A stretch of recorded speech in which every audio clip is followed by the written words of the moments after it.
Tenemos abierto en la carta del apóstol Pablo a los Efesios y lo primero que vamos a leer es el versículo 23. Aunque hayamos estado viendo muchos de los versículos esta mañana y mañana si Dios quiere, y de una manera un poco diferente al ir recorriendo diferentes capítulos, lo hemos hecho para que podamos comprender exactamente lo que Dios está intentando decirnos, para que lo comprendamos desde dentro de nuestro corazón, como estaba Pablo diciendo ahí en el corazón de la carta a los Efesios, en el capítulo 3, para que el Señor abra los ojos de nuestro corazón y podamos entender todo lo que Él nos está diciendo. Y nada más empezar la carta, en el versículo 23, versículo 22 dice que todo lo sometió bajo sus pies, bajo al Señor Jesús, y le dio por cabeza sobre todas las cosas a la Iglesia. Y 1.23, Efesios 1.23, la cual es su cuerpo, la plenitud de aquel que lo llena todo en todo. Otra vez, ¿os acordáis? En Cristo. La verdad es que en la palabra del Señor, cuando el Señor utiliza algún ejemplo, es para que podamos comprender todo lo que Él quiere hacer. Y la mejor manera, ¿os acordáis lo que decíamos esta mañana? De comprender lo que la palabra de Dios nos dice y lo que el Señor dice es con ejemplos. Porque Él sabe que a veces es difícil para nosotros entender las cosas. Así que una de las imágenes más bonitas en cuanto a la Iglesia, en cuanto a nuestra identidad, es que somos el cuerpo de Cristo. Ahora, supongo que hemos hablado muchas veces en cuanto al cuerpo de Cristo. Y hemos explicado muchas cosas doctrinalmente, teológicamente, bíblicamente, y son todas imprescindibles para comprender que somos el cuerpo de Cristo. Pero recuerdas que Pablo, cuando le está escribiendo a la iglesia en Corinto, como ellos aparentemente no daban comprendido lo que significaba ser un cuerpo, les pone un ejemplo muy sencillo. Le dice, todos tenemos un cuerpo. ¿Hay algo que desprecias de tu propio cuerpo? No. No lo digo tanto para hacernos reír, aunque lo podamos hacer así. ¿Qué pensarías de una persona que dice, bueno, yo tengo 10 dedos, ¿para qué 10? Uno menos, no me importa. ¿Verdad que nadie diría eso? Porque es tu cuerpo y por lo tanto lo vas a cuidar. Por lo tanto, cada vez que vienen a nuestra mente imágenes del cuerpo de Cristo, tienen que venir la imagen de una iglesia radiante en la presencia del Señor, en la que todos forman parte del cuerpo. Yo no puedo decir a una persona, tú no eres parte del cuerpo. ¿Me entendéis? Yo tengo 10 dedos, total, uno menos no se va a notar. No. Porque nosotros cuidamos a nuestro cuerpo. Por lo tanto, cuando está diciendo que todos somos partes del cuerpo de Cristo, está diciendo que somos imprescindibles en el cuerpo de Cristo. Otra vez, no para que nos sintamos orgullosos de que somos imprescindibles, sino para que nos sintamos confiados en Dios de que Él nos hace imprescindibles, porque es Él el que lo hace, no nosotros. Y esa es la razón por la que Pablo, cuando habla a los corintios y habla de que tomamos el pan y el vino, dice que el mayor problema es no discernir el cuerpo de Cristo. ¿Quién es el cuerpo de Cristo? La iglesia. Entonces, ¿cuándo no discernimos el cuerpo de Cristo? Cuando yo estoy tomando el pan y el vino de una manera orgullosa, o cuando yo estoy en la iglesia de una manera orgullosa, creo que soy superior a un hermano o una hermana, o todavía peor, pienso que ese hermano o esa hermana no son necesarios. Cuando son parte del cuerpo de Cristo. ¿Os dais cuenta qué ejemplo más bonito el Señor pone? Somos todos parte del cuerpo de Cristo. Así que nos cuidamos unos a otros. Como yo cuido absolutamente todo de mi cuerpo. Y como cada uno de vosotros cuidáis de vuestro cuerpo. Pero además, la Biblia también nos dice que somos parte de la novia y futura esposa un día después de las bodas del Cordero. Algunos aquí tenéis novia. Yo llevo 24 años casado. Y los que tenéis muchos años casados aquí también podéis certificar lo que digo, que siempre quieres más a tu mujer y tu mujer te quiere más a ti después de tantos años, incluso que cuando eres novio o novia. Pero ¿por qué qué es lo que Dios está esperando de una novia? ¿Qué es lo que nosotros esperamos de nuestra esposa? Alguien que esté apasionada por nosotros. Ningún hombre en su sentido común, en su sano juicio, como decimos muchas veces en castellano, está esperando una sierva, una esclava. No. Estás esperando la persona con la que puedas compartir todo, la persona que esté apasionada por ti y tú estés apasionado por ella. Estás esperando la persona en la que no puedes estar ni un solo momento sin esa persona. Y nosotros a veces no nos damos cuenta cuando el Señor nos dice que somos su novia y futura esposa después de las bodas del Cordero, que lo que más desea es que no deseemos otra cosa que estar con Él. Claro que le servimos y claro que trabajamos para Él, pero Él no está buscando en primer lugar una esclava, sino a alguien perfectamente apasionada por Él, apasionados por Él, que le amemos de todo corazón, con todo lo que somos. Como hablábamos esta mañana, ¿entendéis la diferencia? Porque cuando pasamos esa línea y nos sentimos más, incluso en el servicio al Señor, nos sentimos más como obligados o como siervos. Entendedme, claro que somos siervos, pero somos por amor. Y amamos al Señor y hacemos cosas por Él porque le amamos. Y si yo estoy haciendo algo solamente por temor, por hacerlo, porque alguien me lo pide, no estoy apasionado por mi Señor. ¿Veis la diferencia? Por eso necesitamos recordar que somos la novia del Señor Jesús. Porque eso elimina una situación muy difícil y que es muy común, que es el problema de la religiosidad. ¿Qué es la iglesia? ¿Cuál es la iglesia? En calle, que es Malvarrosa, San Juan de Dios. Sois cada uno de vosotros, no es el edificio. El lugar está allí ahora mismo. Y alguien puede decir, ¿esta es la iglesia Malvarrosa? No, señor, allí está el edificio. La iglesia sois vosotros, son las personas. Y el Señor ama a las personas, no al edificio. Así que si un día hay que cambiar de edificio, se cambia sin ningún problema, pero Dios no va a cambiar de personas. ¿Entendéis la manera incluso figurada que estoy hablando? Muchas veces nosotros rodeamos todo y pensamos todo que lo importante es el local. Y la iglesia es solo lo que hacemos allí.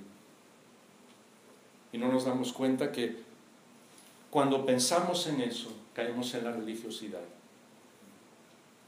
Y eso fue lo que cayó el cristianismo después del siglo IV, cuando Constantino dijo, de repente por decreto, todas las personas son cristianas. Y el cristianismo comenzó a adulterarse hasta llegar a depender de Roma y no de la Biblia. Y perdonadme si hay alguien de trasfondo católico romano, lo digo con todo el cariño y sé que me entendéis. Y entonces la gente dependía de lo que decían personas en Roma y no de lo que dice la Biblia, que ha derivado que la iglesia es cuando las personas van a la iglesia. Pero cuando las personas están en su casa, en su trabajo, en su familia, en sus negocios, ¿no son iglesia también? Una vez alguien estaba dando una escuela dominical y le preguntaron a un niño que definiera, porque estaban hablando de la hipocresía, y dice, ¿quién de vosotros podría decir qué es un hipócrita? Y para mí ese niño dijo la mejor definición que yo he escuchado jamás en la vida. El niño dijo, un hipócrita es una persona que el domingo es diferente. Ese es el problema de la religiosidad.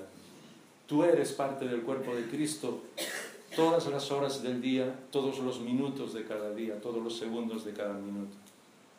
Tú eres parte de la novia del Señor Jesús, la futura esposa radiante para Él. Todos los minutos de tu vida, todos los segundos de tu vida, no solo cuando estás ahí. Claro, hacia el final nos habla en el capítulo 5 y en el versículo 21 que necesitamos someternos unos a otros. Y claro, cuando hablamos de someternos no nos damos cuenta otra vez de lo mismo. Porque nos encanta a veces decir palabras y explicar palabras sin encontrar el contexto. Entonces el contexto de toda la carta a los Efesios es sobre todo del cuerpo de Cristo. ¿Cómo se somete un miembro a otro de un mismo cuerpo? Porque someter suena un poco raro, ¿verdad? Que suena como raro. Si yo te digo, tienes que someterte, en primer lugar ya no lo dices, porque estás pidiendo algo que es voluntario. Pero suena un poco raro esa palabra. Piénsalo en cuanto al cuerpo.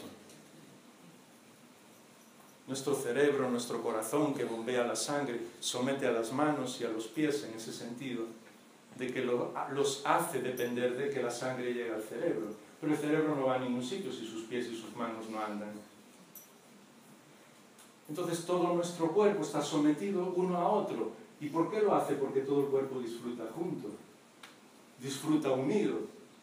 Y cuando estamos jugando como jugábamos antes, pues todo el cuerpo obedece, todo el cuerpo se somete uno a otro y todo el cuerpo disfruta. ¿Verdad que la palabra someter ya no suena lo mismo? Tenemos que aprender a ver los ejemplos que la Biblia nos da, incluso las palabras que Dios utiliza por medio de su Espíritu en el contexto de cómo las está utilizando. Y de la misma manera que mi cuerpo, todos los miembros se someten unos a otros por el bien de mí mismo y por el bien de que yo pueda disfrutar y que pueda hacer muchas cosas que de otra manera serían imposibles. Y lo sabemos, cuando alguien está enfermo, tiene una disfunción, no puede usar alguno de los órganos de su cuerpo. Pues de la misma manera el cuerpo de Cristo disfruta junto y empieza a comprender lo que significa el espíritu de unidad. En el capítulo 2 y el versículo 18, Pablo, inspirado por el Espíritu de Dios, para que ellos se den cuenta de lo que está ocurriendo, porque había gente que ya conocía muchas de las cosas de Dios del Antiguo Testamento, que era en sí mismo el pueblo judío, pero ahora había otros pueblos que estaban alcanzados por el mensaje de Dios. Dios escogió un pueblo para que proclamara todo lo que Él es, pero el pueblo judío, en lugar de proclamar en el Antiguo Testamento, el pueblo de Israel lo que hizo fue no solamente quedarse con todo lo que era la revelación de Dios, sino que empezaron a pensar que ellos eran más importantes que los demás por haber sido escogidos. Y lo que Dios está diciendo es que de ambos pueblos hizo uno. Algo entró.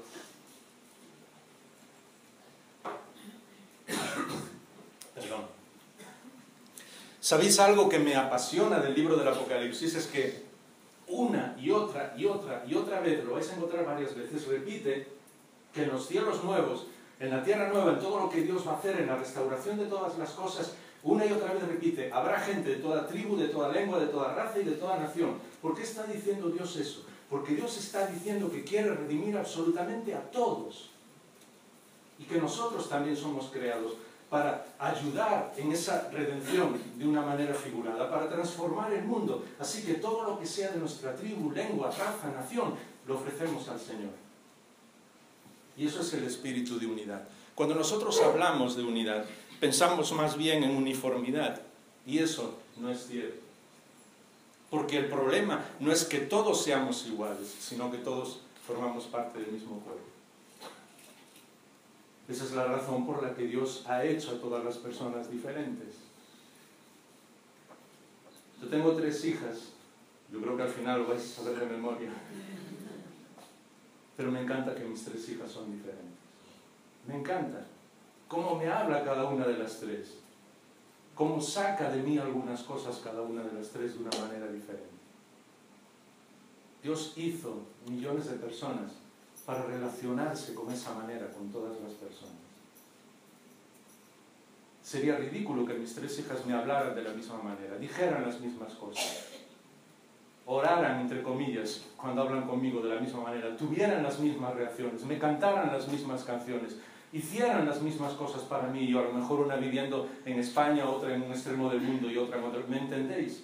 Sin embargo, siguen siendo mis 3 hijas, siguen perfectamente unidas, porque ellas lo saben, y se lo hemos dicho muchas veces, que cuanto más se quieran ellas, más felices vamos a ser nosotros. Pero cada una es diferente. Eso es lo que Dios quiere que seamos nosotros. Y a mí me encanta cuando voy a una iglesia y encuentro algo completamente nuevo, algo que no se hace en ningún lugar.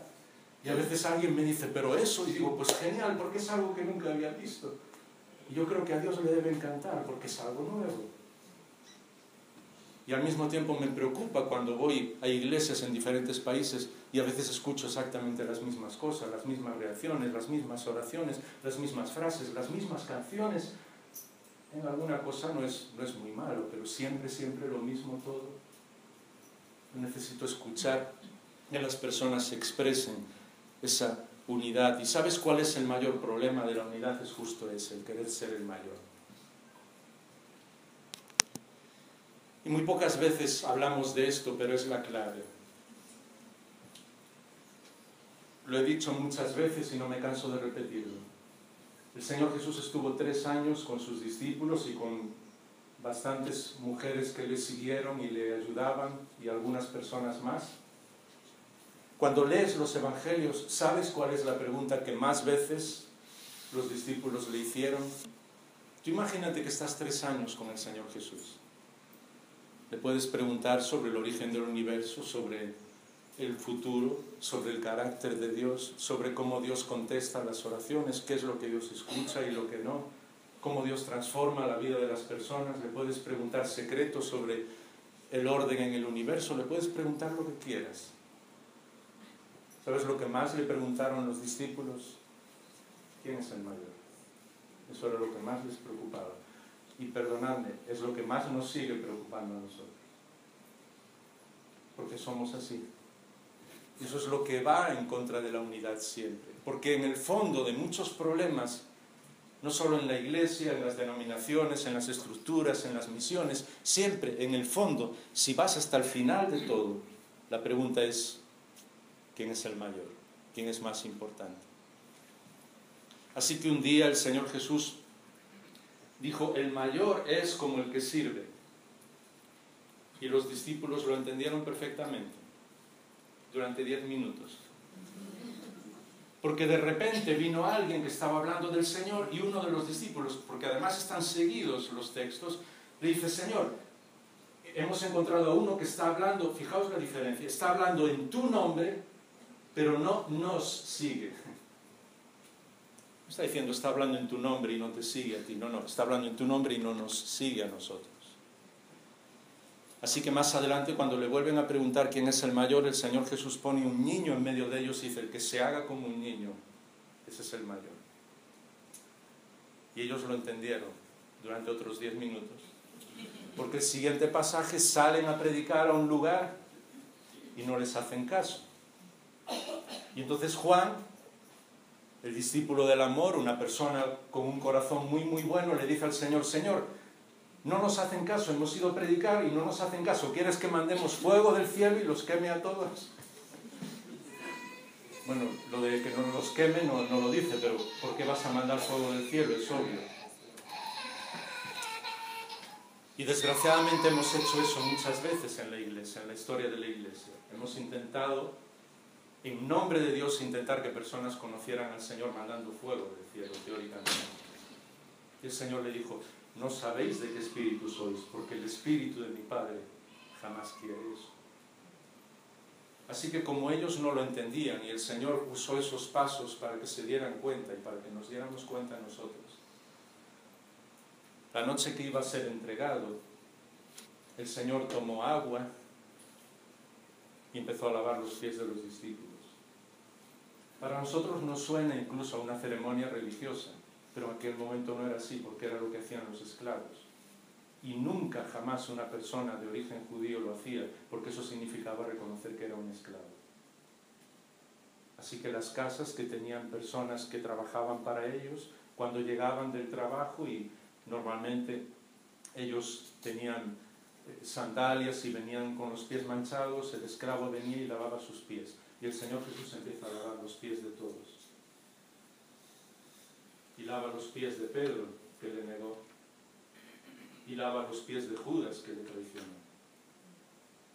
Nunca más en todas las cartas, ni de Pablo, ni de Pedro, ni de Juan, ni de Santiago, en ninguna carta vas a encontrar nada que se parezca a la pregunta ¿quién es el mayor? Porque lo entendieron perfectamente.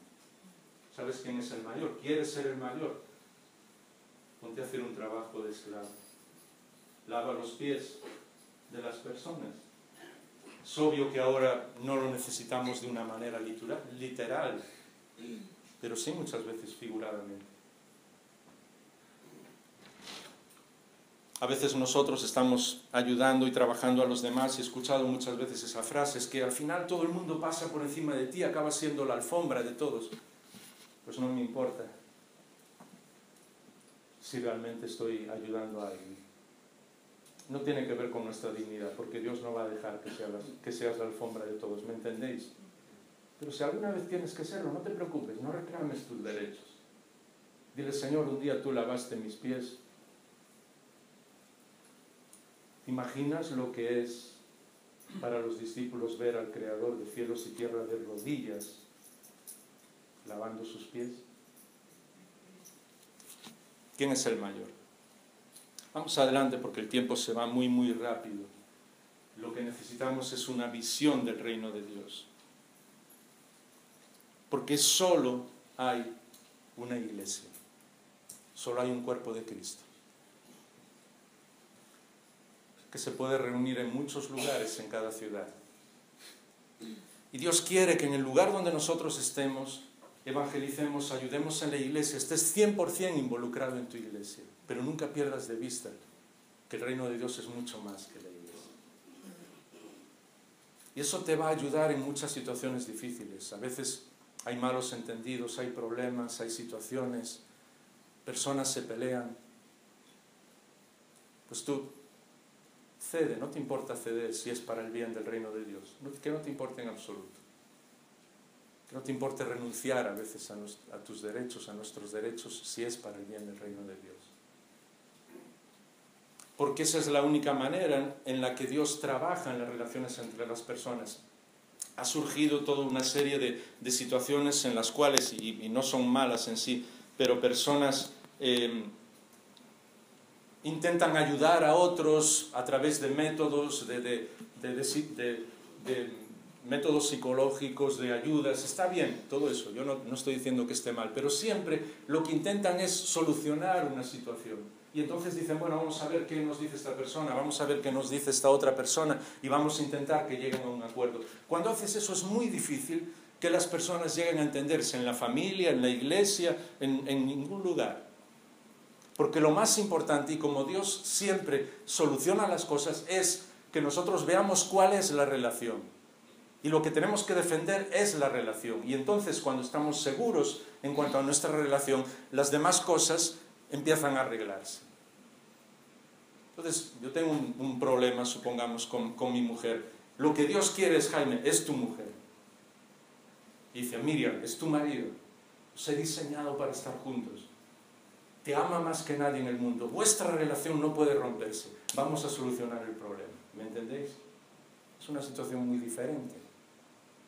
Estás en la iglesia, estás luchando a veces por cosas que no tienen ningún valor, porque son cosas de aquí, y vistas a la luz de la eternidad, pues a veces hasta nos reímos. Nos reímos cuando vemos 10 años atrás por lo que estábamos luchando. Y entonces tú tienes que pensar, un momento, ¿qué es lo importante aquí? Es la relación. Son parte del cuerpo de Cristo como yo. Eso no se puede romper. Vamos a intentar solucionarlo.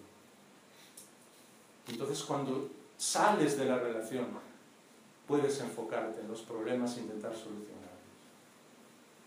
Porque la iglesia del Señor es una. Y en Efesios 2:22 dice, la iglesia es un edificio que se construye. Habla de piedras y piedras vivas. Así que es un edificio que se va construyendo en todo momento. ¿Y sabes cómo se construye con piedras vivas?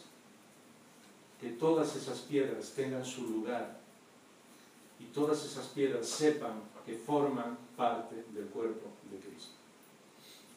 Así que una lucha siempre es para dar a las personas la posibilidad de participar en lo que Dios hace. Participar en la adoración, participar en la oración, participar en la evangelización, participar hablando de lo que Dios hace en tu vida, participar siempre, porque las piedras vivas, de eso se trata. Y todos son necesarios. La iglesia no se construye en base a pastores o maestros o evangelistas, porque esos son dones justo que Dios regala para la iglesia. Y vamos a ver en un momento todo lo que es lo que Dios está preparando para nosotros. Pero Dios quiere que todos participemos, así que tenemos que expresarnos, tenemos que decir lo que Dios está haciendo en nuestra vida. Y todas las metas que tenemos como iglesia tienen que ser guiadas por el Espíritu de Dios, tienen que ser espirituales. Punto número 4, os prometí que este sería un poco más corto a la mañana, porque además yo creo que lo podemos entender mucho mejor. También nos dice en la carta a los Efesios el capítulo 3 y el versículo 10. Quizás lo leemos, porque aunque estén colocados los versículos ahí, yo prefiero que leamos directamente de la palabra de Dios. Dice el capítulo 3 y el versículo 10, a fin de que la infinita sabiduría de Dios fíjate cada palabra, sea dada a conocer por medio de la Iglesia a los principados y potestades en las regiones celestiales conforme al propósito eterno que llevó a cabo en Cristo Jesús, nuestro Señor. Y si lees toda la carta te vas a dar cuenta de que esa infinita sabiduría de Dios y la gloria de Dios, Él quiere expresarla absolutamente a todos. Y nosotros tenemos esa aventura para vivir, de que todas las personas que nos rodean por todas partes, incluso los seres que no vemos, puedan aprender de nuestra lealtad a Dios al ver cómo nos comportamos y al ver lo que hacemos en la iglesia y cómo nos ayudamos unos a otros. ¿Os imagináis lo que eso significa? Porque sabéis una cosa, muchas de las situaciones que nosotros pensamos en que somos únicos no es así. El mundo puede ofrecer muchas cosas. Puede ofrecer amistad, puede ofrecer compañerismo, puede ofrecer diversión, puede ofrecer un grupo como el nuestro que pasen un fin de semana muy bien, puede ofrecer ayuda social. El mundo puede imitar muchas de las cosas que Dios nos regala, pero hay una cosa que solamente la Iglesia puede ofrecer al mundo, y es la gracia de nuestro Dios, de su Padre Celestial. La gracia de Dios solamente el pueblo de Dios puede expresarla y ofrecerla y vivirla. Y eso es a lo que Dios nos llama. Y esa es la razón por la que el escritor a los Hebreos en el capítulo 13 y el versículo 9, después de haber explicado todo lo que es la centralidad de la persona del Señor Jesús y todo lo que Él ha hecho, hará y hace en nuestras vidas y cómo todo el universo lo sustenta Él, nos dice que nosotros tenemos que fortalecernos en la gracia de Dios. Porque es la gracia lo que transforma nuestra vida. Y es curioso, y no saquéis esta frase de contexto, pero es curioso que nunca nos habla de que nos fortalezcamos en la santidad. Tenemos que ser santos porque Dios ama un pueblo santo. Y dice, sed santos como yo soy santo. Pero cuando tú quieres fortalecerte en algo que no es la gracia de Dios, siempre vas a encontrar que algo te falta. Y cuando estás desanimado vas a ver siempre tu indignidad, vas a decir, Señor, pero yo no puedo, no soy capaz, estoy cayendo otra vez. Pero cuando estás fortalecido en la gracia de Dios, dices, Señor, aquí estoy, vamos a seguir. Yo sé que me vas a hacer más santo, más como tú quieres, que tu espíritu me va a controlar y dominar. Quiero que lo sigas haciendo. Pero lo único en lo que yo puedo fortalecerme es en tu gracia, en lo que Él hace en nuestra vida. Por eso soñamos con que la iglesia puede ser una iglesia para los que vuelven siempre, para los hijos pródigos, para los que nadie, teóricamente, tienen valor para nadie, que eso no es cierto, como hemos visto esta mañana. Una iglesia siempre abierta para todos. Y ese es el propósito de la iglesia. Y el propósito es que también demos a conocer el amor de Cristo. ¿Os acordáis cuando leímos esta mañana, capítulo 3, versículo 18, que lleguéis a conocer cuál es la altura, la anchura, la longitud y la profundidad del amor de Cristo? Yo creo que conocéis esos versículos de memoria. De manera, dice el 17, que Cristo more, habite, ¿os acordáis? Sea el dueño de nuestro corazón, por la fe en nuestro corazón, y que arraigados y cimentados en amor seamos capaces de comprender con todos los santos cuál es la anchura, la longitud, la altura y la profundidad, y de conocer el amor de Cristo, que sobrepasa el conocimiento, para que seáis llenos hasta la medida de toda la plenitud de Dios. ¿Sabes cuál es el objetivo? Que el Señor desborde en todo lo que tú eres, lleno por completo de Él. Porque entonces, cuando estás lleno por completo de Él, es cuando eres realmente tú mismo lo que Él creó. Y la gente ya no identifica si eres tanto tú mismo o eres el Señor que está viviendo en ti. Es como si todas las personas vieran siempre algo de Dios en cada uno de nosotros. Y habla de conocerlo, pero conocerlo por experiencia, porque a veces, y esto ha llegado a ocurrir también en la Iglesia, nosotros pensamos que es un conocimiento solamente de conocer muchas cosas, pero ya en el Antiguo Testamento, cuando hablaba en hebreo la palabra conocer, es un conocimiento experimental. Cada cosa que conocemos de Dios la llevamos a nuestra vida, la aplicamos, la vivimos. No se trata de conocer por conocer mucho. Otra vez, permitidme un pequeño ejemplo de cómo la visión del mundo distorsiona las cosas. ¿Qué es una persona que tiene un trabajo determinado o que tiene un diploma determinado? Una persona que ha aprobado con nota o como sea todos los exámenes que ha pasado. Entonces, un médico es una persona que todos los exámenes que ha pasado a lo largo de su carrera y todas las clases prácticas ha dado, aprobado, tiene el conocimiento para ser médico, entonces es un médico. Pero te preguntas, ¿es realmente un médico? ¿Ama a las personas? ¿Se preocupará por ellas? De eso no te examinan. Y nosotros muchas veces vivimos el cristianismo de la misma manera, ¿no? Yo conozco muchísimo de la Biblia y por favor no dejéis de leer la palabra de Dios y de estudiar, pero ¿me entendéis? Conozco muchas cosas, sé muchas cosas, cada vez sé más, pero lo estás viviendo. Esa es la diferencia. Es no vivir en el complejo de examen del mundo. No, yo ya hice mis exámenes, los sé todo muy bien, tenéis que darme el diploma. Conocer el amor de Cristo es vivirlo en cada poro de nuestra piel, en cada cosa que hacemos, en cada situación, en nuestra vida. Conocerlo de una manera experimental. Porque yo creo que podemos hacerlo y ya terminamos, un poquito menos que esta mañana de tiempo. ¿Habéis pensado alguna vez, porque esto es muy importante, cuál es la base de las cosas que nosotros creemos? Sea una persona creyente o no creyente, y espero que me entendáis, aunque estemos hablando de principios, la base siempre son las razones que hay en lo que una persona cree. Esa persona tiene un determinado tipo de razones para creer y entonces fundamenta en esas razones sus creencias. Pero a un nivel superior a sus creencias está su fe. Y eso es exactamente igual en cualquier persona en el mundo, sea creyente o no creyente. Todas las personas tienen fe. Todas, absolutamente todas. Lo entendemos de una manera muy sencilla. Eres, por ejemplo, un ingeniero aeronaval y tú sabes que un avión puede volar. Entonces tienes las razones, las has estudiado y las conoces perfectamente, las razones por las que el avión vuela y no se va a caer. Tú puedes creer o no creer esas razones.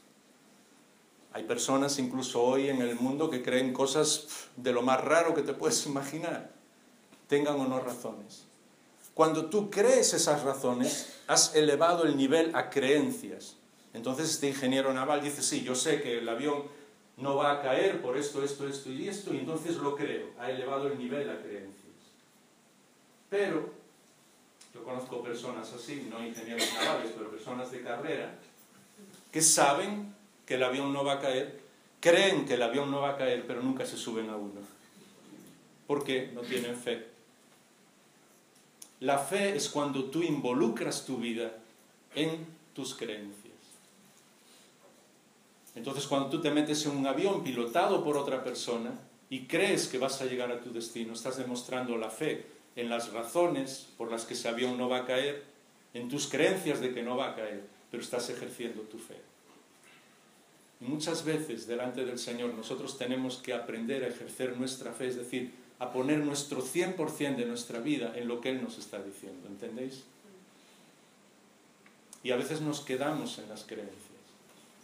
Y es descansar en el Señor. Por eso, para terminar, Pablo habla de la conducta, y no vamos a leerlos ahora, pero me gustaría que lo pudierais hacer en casa, con calma, el capítulo 4, desde el versículo 1 hasta el 16, porque todas estas cosas que estamos hablando tienen reflejo en la conducta.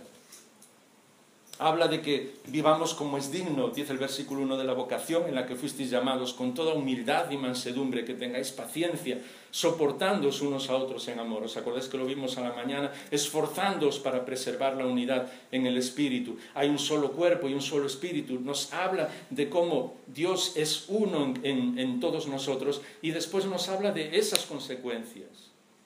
Y habla de cómo esas consecuencias son para la Iglesia, porque dice el versículo 11 que dio a la Iglesia a algunos ser apóstoles, a otros profetas, a otros evangelistas, a otros profetas, y pastores y maestros, a fin de que, de capacitar a todos los santos para la obra del ministerio, de la edificación del cuerpo de Cristo. Así que si yo estoy haciendo algo aquí, es solamente porque Dios quiere que vosotros seáis capacitados. Los importantes sois vosotros, no la persona que está aquí. Hasta eso el Señor nos enseña. Porque cada vez que Él regala un don, y si alguno de vosotros tenéis algún don, digamos, que se ve, porque hay muchos dones que no se ven, y desgraciadamente siempre nos encantan los dones que se ven. ¿Os acordáis de aquello de quién es el mayor? Pues daros cuenta de que incluso todas las cosas que nosotros hacemos son para el bien de todos los demás. Porque Dios, que es el ser más absolutamente radiante que existe, es inmensamente feliz porque se da completamente. Y el Padre glorifica al Hijo, el Hijo glorifica al Padre, el Espíritu glorifica al Padre y el Hijo. Y la raíz de la esencia de Dios es que cada persona vive glorificando a la otra persona. Así que la única manera en que tú vas a encontrar tu lugar en el mundo es ayudar a los demás. Porque nuestro Padre es así. Y cualquier otra cosa que quieras buscar o que quieras hacer o que quieras tener protagonismo para ti mismo, te va a traer problemas. Problemas personales, va a traer problemas en tu familia, va a traer problemas en la iglesia. Porque el Señor nos ha hecho para servir. Y por último, ¿os acordáis cuando hablábamos de ser llenos del Espíritu de Dios? Me impresiona que lo primero que Pablo dice cuando, y es obvio que es el Espíritu de Dios que le está inspirando, cuando somos llenos del Espíritu de Dios, lo primero que dice es que expresamos lo que hay dentro de nosotros. Así que es normal que una persona que está lleno del Espíritu de Dios empiece a hablar de aquello que más ama, y a cantar, y a proclamar, y a decírselo a todo el mundo, porque es quien más ama, que es el Señor Jesús. Y lo segundo que habla son las consecuencias dentro de la familia, mucho antes incluso, también que en la iglesia. Así que necesitamos que Dios ponga su mano sobre nuestra familia. No está hablando de tener familias perfectas, pero sí familias que amen al Señor Jesús. Familias que desde muy pequeños los niños sepan lo que es ver a sus padres, incluso cuando están desesperados, de rodillas, buscando la presencia del Señor. Y que sepan ver a sus padres disfrutando con el Señor cuando están felices. Y que cualquier cosa que hagan, aunque sea el viaje más corto, más sencillo, vean que sus padres siempre le dicen a su Padre Celestial: Señor, este es un viaje que hacemos en tu nombre. Este es un trabajo que hago en tu nombre. Esto es algo que voy a hacer en tu nombre. Incluso lo que yo he aprendido de muchas personas, incluso de mi madre y otras mujeres, cuando hacen una comida que está deliciosa, pues dicen, pues el Señor me ayudó. Lo hice en el nombre del Señor, y verdad que sabe mucho mejor. Porque tenemos que tener familias. Es imposible que sean perfectas, porque nosotros somos imperfectos, pero que la presencia del Señor esté ahí. Por eso nosotros siempre, en nuestra familia, recomendamos que no pase un solo día, aunque sea muy sencillo, muy poco tiempo, pero que no pase un solo día sin que todas las personas de la familia puedan orar. A la noche, a la mañana, en el momento que vosotros tengáis, pero que todos puedan orar juntos. Si dices que mi niño tiene solo unos meses, él sabe lo que es orar. El Señor Jesús dijo que de la boca de los niños y de los niños de pecho Dios hizo perfecta la alabanza. Un día nos explicará cómo es eso en el cielo, pero Él lo dijo y es verdad. Así que muchas veces cuando yo oigo a niños, y perdonadme solo un paréntesis, incluso a veces en la iglesia cuando están llorando y a muchas personas les hacen daño. A mí jamás me hacen daño. Yo digo, no te preocupes, ¿quién sabe? El Señor sabe lo que ese niño está diciendo, y eso es una cosa fuera de contexto y perdonable, pero me encantan los niños. Y cuando ellos, desde muy pequeños, ven que se puede estar en la presencia de Dios, que se disfruta en la presencia de Dios, que Dios es un ser maravilloso, que Él es impresionante, van creciendo de otra manera. Así que igual que esta mañana, pero a mí me encantaría, si tenéis a alguien de vuestra familia, que pudierais orar juntos ahora. Marido, mujer, no sé, alguien, hermano, hermana. Y si hay alguien que por alguna razón en su familia o está solo aquí, pues que pueda encontrar o que puedas acercarte a una persona que esté sola para orar también. Porque la Biblia dice que todos formamos parte del mismo cuerpo, la novia del Señor Jesús, que un día será su esposa en las bodas del Cordero. Y esa es la familia genial que Dios te ha dado.